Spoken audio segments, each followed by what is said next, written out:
किती ही फसवणूक झाली आहे तुमची? डिसेंबर महिन्यामध्ये साखरपुडा झाला आणि त्याच्यानंतर 21 एप्रिलला ही लग्नाची तारीख ठरलेली होती आणि साखरपुड्यालाच कमीत कमी 4,000 लोक इथं जेवायला होते. त्यांचे आलेले पाहुणे कंपनी 500 ते 1000 पर्यंत होते आणि आमची इकडून येणारे सगळे नातेवाईक असे मिळून 3 ते 4,000 लोक जेवायला होते. साखरपुड्याचाच खर्च 5 लाख रुपये झालेला होता. त्याच्यानंतर मी सगळे मंडपवाले हे भांडे, फर्निचर हे सगळं खरेदी केलं. असा मिळून 14 लाख 14-14.5 लाखापर्यंत माझा टोटल खर्च झालेला आहे. तर तुम्हाला किती दिवस लग्नाला उरलेला असताना त्यांनी नकार दिला? काय कारण सांगितलं नकार दिलं? 11 दिवस लग्नाला राहिलेले असताना त्यांनी नकार दिला. काय कारण सांगितलं? कशामुळे नकार दिला?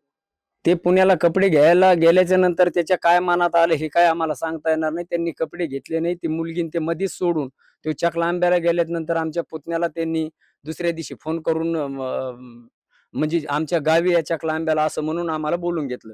मी व माझे 2 भाऊ व 1 पुतण्या आम्ही 4 जण तिथं गेलो.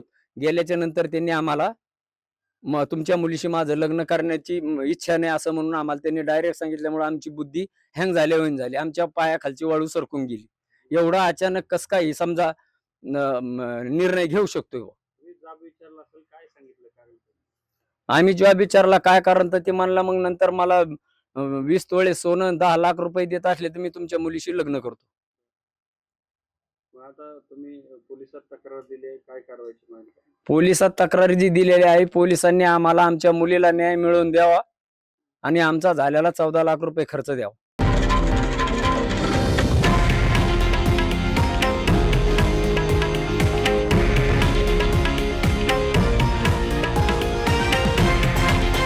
हे आहे देशातील नंबर 1 न्यूज नेटवर्क आणि आपण पाहत आहात TV9 मराठी, एकमेव.